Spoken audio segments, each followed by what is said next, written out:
IPFS와 파일코인 소식을 전하는 IPFS 뉴스 아나운서 이윤주입니다. 최근 한 주간의 업계 소식을 한눈에 확인할 수 있는 IPFS 뉴스, 지금 바로 시작합니다.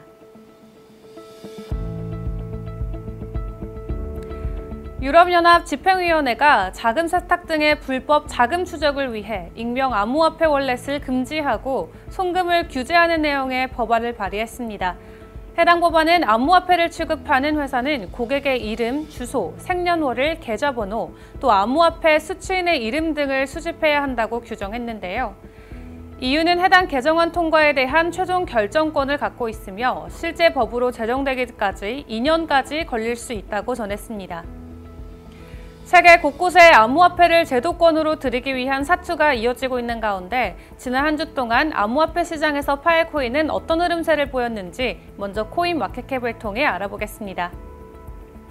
7월 21일 코인마켓캡 기준 파일코인은 전일 대비 7% 가까이 하락하며 지난주보다는 낮은 46,390원 선에 거래되고 있습니다. 올해 들어 파일코인 24시간 거래량은 꾸준히 1조 원대를 유지하다가 이번 달부터 큰 폭으로 줄어들었는데요. 이 파일코인 24시간 거래량은 전일 대비 28% 이상 상승했지만 3천억 원은 간신히 넘겼습니다.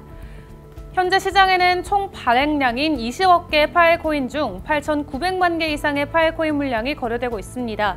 현재 1,000만 개에 가까운 파일코인이 담보금으로 락업이 되어 있어서 유동적인 물량은 제한적인 상황입니다. 파일코인 시가총액 순위도 살펴보겠습니다. 파일코인은 지난주와 비슷한 20위권 초반에 위치해 있습니다. 지난주와 같은 23위를 지켜내면서 트론 또 모네로의 시총을 추월했습니다. 파일코인 최고가와 최저가도 살펴보겠습니다. 이번 주 파일코인 최고가는 57,841원, 또 최저가는 46,130원을 기록했습니다. 최근 90일 기준으로 가장 낮은 최저가를 기록한 건데요. 이어서 파일코인 거래소별 거래 현황도 살펴보겠습니다. 후오비 글로벌에서 현재 파일코인은 46,447원에 거래되고 있습니다. 25.44%에 가까운 점유율을 보이면서 꾸준히 높은 거래량 보여주고 있고요. 이어 바이낸스가 20%가 넘는 점유율로 후오비와 비슷한 46,435원에 거래를 이어가고 있습니다. 국내 거래소 상황도 살펴보겠습니다. 업비트 BTC 마켓 기준 파일코인은 글로벌 거래소보다는 다소 높은 49,208원에 거래되고 있습니다. 이어 마이닝 현황 살펴보겠습니다. 7월 21일 기준 파일코인 블록 높이는 전주 대비 2만 개 상승한 95만 877개를 기록하고 있습니다. 현 시점 기준 파일코인 네트워크에는 2,700팀에 가까운 마이너가 채굴에 참여하고 있습니다. 이 파일코인 생태계가 커지면서 네트워크 스토리지도 빠르게 확장되어 가고 있는데요. 현 시각 기준 스토리지 파워는 7.82 엑비바이트를 돌파했습니다. 지난 24시간 동안 채굴된 파일코인은 35만 1,480개이며 블록 리워드는 24.75개를 기록 중에 있습니다.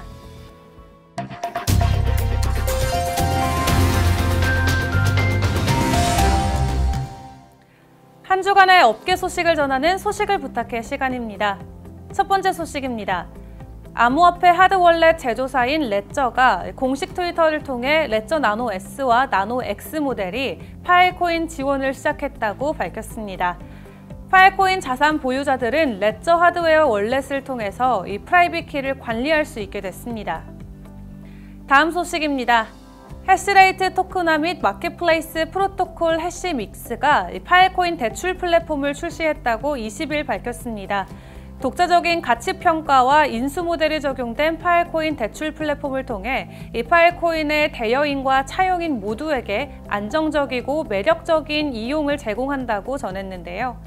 이는 웹 3.0 시대에 민주적인 암호화폐 채굴 경제를 활성화한다는 핵시믹스의 장기적인 목표가 잘 반영됐습니다.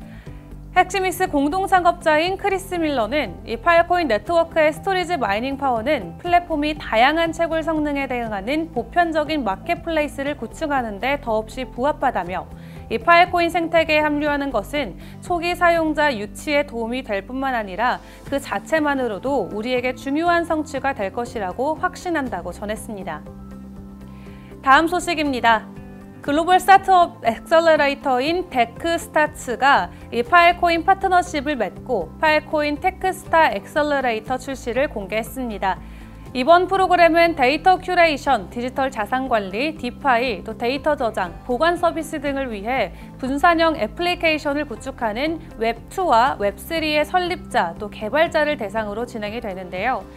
해당 엑셀러레이터는 오는 9월 중순부부터 11월 말까지 지원서를 받고 또 여기에서 선정된 10개 스타트업이 2022년 3월부터 6월까지 하이브리드 엑셀러레이터 프로그램에 참여할 수 있다는 설명입니다. 마지막 소식입니다. 커져가는 파일코인 생태계를 지원하기 위해서 이 파일코인 베이스 캠프가 설립됐습니다.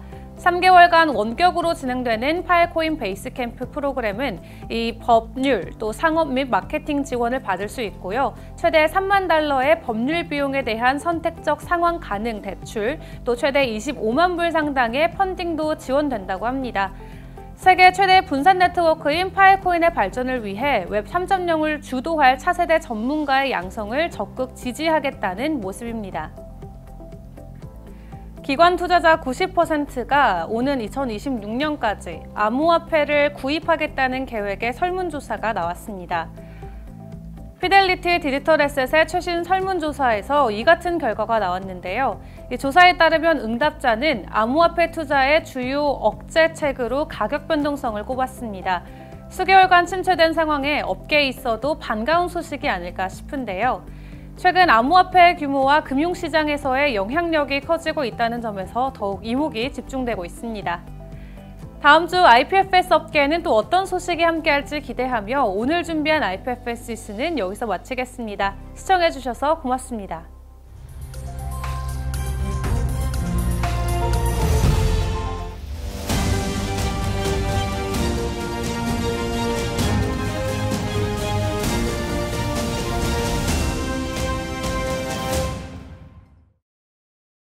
네, 오늘은 글로벌 경제 정보 분석가이자 파일코인 코리아 대표이신 김훈 대표님 모시고 IPFS와 파일코인 생태계 최근 동향과 또 개선점에 대한 의견 들어보는 시간 갖도록 하겠습니다. 안녕하세요, 대표님. 안녕하십니까? 네, 지난 3월에 저희가 인터뷰하고 나서 4개월 만에 뵀는데요.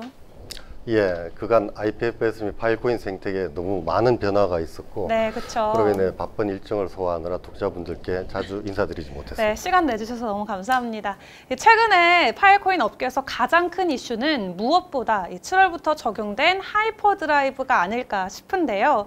먼저 하이퍼드라이브, 모르는 분들 위해서 현재 가동 이후의 시장 상황 어떻게 됐는지 간단하게 설명 부탁드릴게요. 지난달 6월 24일 로투스 1.10.0 정식 버전 네트워크 업그레이드와 7월 1일 블록 높이 89만 2,800에 도달하여 V13 하이퍼드라이브가 가동된 후 계획대로 유효 데이터 실링과 함께 일부 팀은 할당받은 데이트 캡을 활용한 파일코인 플러스 실링에 도전했습니다. 네. 하지만 불과 이틀 후 프로토콜 랩스 IPFS 파일코인 팀은 데이트 캡 잠금 상태로 전환했으며 그로 인해 현재 데이트캡 실링은 잠시 중단된 상황입니다. 네. 이는 네트워크 내에서 발견된 일부 오류와 그에 대한 대응 조치 단계로 노드를 재구성하기 위한 목적으로 해석할 수 있습니다. 네. 관련 정보에 따르면 데이트캡 할당 및 관련 프로젝트에 대한 유효 데이터 실링에서 몇 가지 오류 발생과 중국 정부의 가상화폐 규제와 관련하여 21개 공정인에 대한 재편성 등이 원인으로 분석됩니다. 네. 해제 일정에 대해서는 아직까지 IPFS 파일코인 팀의 공식적인 입장은 없지만 문제가 해소되면 즉시 유효 데이트 및 데이트캡 실링이 가속화될 것으로 전망됩니다. 네, 메인넷 출시 때도 그렇고 이번 하이퍼드라이브 때도 그렇고 이 파일코인 측이 이 기술 오류에 대해서 굉장히 민감하게 반응하는 것 같아요. 그렇다면 하이퍼드라이브 가동 이후에도 이 IDC 가동 업체의 난관이 여전히 해소되지 않을 것으로 보여지는데요. 그렇습니다. 네. 이 같은 상황으로 인해 스토리지 및 검색 마이닝에 대한 파일코인 인센티브 데이트는 여전히 확보되지 않았으며 파일코인 보상 수치 또한 명확하게 정의할 수 없습니다. 결국 하이퍼드라이브 가동 이후 가스 비용은 대폭 축소되었으나 IDC 가동 업체나 팀의 난관은 스토리지 및 검색 마이닝 개시 이후에나 비로소 해소될 것으로 예상할 수 있습니다. 네, 사실 이 메인넷도 수개월 동안 지연이 되다가 작년 10월에서야 사실 출시가 됐는데요. 그로 인해서 업계에서는 사실 이 프로토콜 랩스 또 IPFS에 대한 기대감이 많이 이미지가 실추가 되었었어요. 이번 데이터 캡 중단 상황이 지연된다면은 이것 또한 신뢰성으로 연결될 것 같아요. 이는 웹 3.0 시대에서 IPFS 통신 협약을 전 세계에서 가동시키려는 프로토콜 랩스의 전략에도 네. 모순이 있다는 사실을 증명하는 것입니다. 네. 조기에 이러한 문제를 해결하고 보다 건전한 네트워크를 구축한다는 초심을 잊지 않았으면 하는 바람입니다. 게다가 정상적인 IDC 구축 운영을 통한 파일코인 인센티브 보상은 여전히 미약한 수준이며 네. 시장 생태계에서는 이러한 상황을 이용한 각종 변칙 마케팅이 성행하고 있어 심각한 문제를 야기할 수 있을 가능성도 있습니다. 네, 국내에서도 이 파일코인 보상을 놓고 투자자들이 큰 관심을 보여주고 있는 현재 최근 들어 파일코인을 획득해서 또 실물 보상할 수 있다는 많은 업체들의 소식이 전해지고 있잖아요. 이 대표님의 말씀은 그중 IDC를 구축해서 운영하는 정상 업체들이 아니라 투자자를 현혹하기 위해서 이 변칙 마케팅 업체들이 많이 탄생하고 있다는 뜻으로 이해도 되는 걸까요? 맞습니다. 네. 현재 파일코인 인센티브와 보상을 통한 투자 유치를 진행하는 업체는 크게 세 가지 분류로 정의할 수 있습니다. 네. 첫 번째는 파일코인의 인기를 무기로 마케팅을 펼쳐 투자자를 모집하는 형태입니다. 이들은 초기 타 업체보다 월등히 많은 파일코인 보상이 이루어지는 것을 보여줌으로써 2차 모집에서 대량의 투자 자금을 모집하는 것이 목적입니다. 네, 이게 전형적인 코인 마케팅 업체의 전략과 유사한 것 같은데요. 그렇죠. 그리고 두 번째는 IPFS 파일코인의 목표와 목적을 이해하고 최고의 파일코인 인센티브 보상을 위해 IDC를 구축, 운영하는 한편 유용한 콘텐츠를 확보하여 저장함으로써 많은 파일코인을 인센티브 받아 투자자에게 수익을 안겨주는 업체입니다. 가장 이상적인 형태로 들려지는데요. 마지막 세 번째는 어떤 유형일까요? 예, 세 번째는 최근 새롭게 탄생한 형태입니다. 위 두 가지 목적을 혼합하여 피력하며 네. 투자자를 모집하는 형태입니다. 즉 IDC를 구축, 운영하는 형태를 취함과 함께 경쟁사보다 더 많은 보상 수치를 보여주면서 우월성을 과시하는 것이 목적입니다. 이런 경우 같은 경우는 이 마케팅과 기술력이 절묘하게 조합된 경우 같은데 그럼 말씀해 주신 이 세 가지 방법 중에 어떤 것이 가장 안정적이고 이상적인 방법이라고 생각하시는지? 사실상 어느 팀, 어느 업체를 선택하느냐 하는 것은 네. 투자자의 몫입니다. 그렇죠. 하지만 그중 가장 안정적인 투자는 네. 바로 두 번째 형태로 독자적인 IDC를 구축하고 운영하여 장기적인 안정적 인센티브 보상을 이룰 수 있는 곳이라고 할 수 있습니다. 네, 하지만 이 업체들의 마케팅에 이렇게 판을 치다 보니까 투자자분들 입장에서는 굉장히 혼란스러울 것 같아요. 이 투자자들이 변칙 마케팅을 구분할 수 있는 좋은 방법은 없을까요? 가장 간편하고 쉬운 방법은 네. 현재 정상적인 IDC를 구축 운영하여 파일코인 인센티브 받는 형태의 업체에서 분배할 수 있는 파일코인 수치는 여전히 기대 이하입니다. 네. 그러니 스토리지와 검색 마이닝이 없는 블록 마이닝에 치중하고 있는 그러한 형태이기 때문이죠. 그렇죠. 그럼에도 불구하고 무리한 파일코인 보상을 진행하는 곳은 투자 유치를 목적으로 하기보다는 투기를 조장하는 형태라고 할 수 있습니다. 네. 이들이 구사하는 마케팅은 근본적으로 투자 한계치인 6개월에서 9개월에 이르러 더 이상 투자가 뒷받침하지 않게 되면 모두 무너지는 형태입니다. 최근 제도권에서는 이러한 형태의 거품 마케팅 업체와 불법 거래소를 집중 단속하고 있습니다. 네. 그리고 몇몇 업체들이 실제로 적발되기도 했죠. 네. 파일코인의 인기를 무기로 벌어지는 이러한 마케팅 형태에서 파일코인만 제외하고 분석해 보면 네. 투자자에게 많은 손실과 눈물을 안겨주었던 코인들과 다를 바 없는 마케팅이라는 사실을 간파할 수 있을 겁니다. 네, 이런 거품 마케팅으로 인해서 많은 투자자분들이 혼란을 겪고 또 이런 일들이 반복되면은 이 미래통신 협약을 이끌어갈 IPFS 또 이 파일코인의 신뢰성이 무너질 수도 있는 아주 심각한 위기 상황 같은데요. 이 시장 상황을 명확히 간파하고 또 빠르게 대처해가는 프로토콜 랩스의 노력이 필요한 시기라고 보여지네요. 네. 현재 상황을 정리하고 바로잡을 수 있는 네. 적기는 바로 지금입니다. 네. 만약 이 시기를 놓칠 경우에는 IPFS 주도권을 중국에 빼앗길 수도 있습니다. 프로토콜 랩스는 경각심을 가지고 서양 메커니즘과 접근성을 낮춰야 하는 것입니다. 네. 그렇다면 여전히 공증인에게 할당되는 데이터 캡이 워낙 소량으로 주어지고 있기 때문에 이 파일코인 플러스가 적용되는 규모도 굉장히 적은 것 같은데 이에 대한 대책은 없을까요? 데이터캡 조청에는 소규모와 대용량 두 가지 형태가 있습니다. 네. 현재는 소규모로만 진행되고 있는데 IDC 운영자는 다양한 컨텐츠 사업자와 협력하여 여러 건의 데이터캡 프로젝트를 승인하는 방법을 이용해야 합니다. 네. 그리고 꾸준하게 연속 제작되는 유용한 컨텐츠를 확보하고 이에 대한 대규모 데이터 캡을 할당받기 위한 비즈니스 전략이 필요하겠죠. 현재 프로토콜에서는 전 세계 공정인을 늘리고 새롭게 정립하려고 시도하고 있습니다. 데이터 캡도 꾸준히 늘려가고 대용량화하는 작업이라고 할 수 있습니다. 하지만 투자자들의 데이터 캡에 대한 올바른 이해도 필요합니다. 유용한 데이터라 해도 모두 데이터 캡에 적용되는 것은 아닙니다. 발행량이나 인센티브가 한정된 파일 코인으로 인해 데이터 캡도 한정량이 있으며 향후 이를 획득하기 위한 경쟁이 치열해질 것이라는 사실을 직시해야 합니다. 네, 이 부분 관련해서는 또 IDC 구축을 위한 부품 공급 상황도 한번 확인해 봐야 될 것 같아요. 최근 국내 하드웨어와 또 소프트웨어 업체들이 연합해서 이 대규모 IPFS, 파일코인 IDC를 건설하겠다는 야심찬 포부를 알리면서 투자자들을 모집하고 있잖아요. 네. 전 세계적으로 지금 하드웨어나 장비가 부족한 상황에서 이런 거대한 프로젝트가 현실적으로 실현이 가능한 부분일까요? IDC를 구축하겠다는 계획은 누가 보더라도 훌륭해 보입니다. 네. 하지만 어떻게 IDC를 구축할 것이냐 하는 계획을 깊게 들여다보면 네. 모두 비슷한 얘기로 얽어버립니다. 그들은 우리는 하드웨어 공급 라인이 탄탄해 이상 없다고 피력하죠. 네. 그러면서 공급 라인은 대비라 공개할 수 없다고 숨기기도 합니다. 그렇다면 이게 계획 자체를 실현할 수 없다는 모순이 있는 것처럼 보여지는데요. 예, 유사하게 그렇게 보여지고 있습니다. 네. 각 지역 및 국가에 사실 반도체 관련 하드웨어 공급량은 네. 할당되어 있습니다. 물론 해외에 거점을 두고 해당 국가에 할당된 하드웨어를 확보한 뒤에 네. 국내로 토스하는 형태도 있겠지만 네.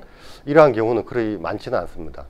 결국 수요를 감당하기에 공급량은 턱없이 부족한 실정입니다. 결국 공급량은 부족한 건 사실이라는 거네요. 네. 그렇죠? 그럼 최근 하이퍼드라이브가 가동되고 이로 인해서 사실 가스피도 낮아지고 또 향후 꾸준한 서약금 인하 정책이 실행이 되면서 이 IPFS 생태계는 급격히 확장되어 가게 될 텐데요.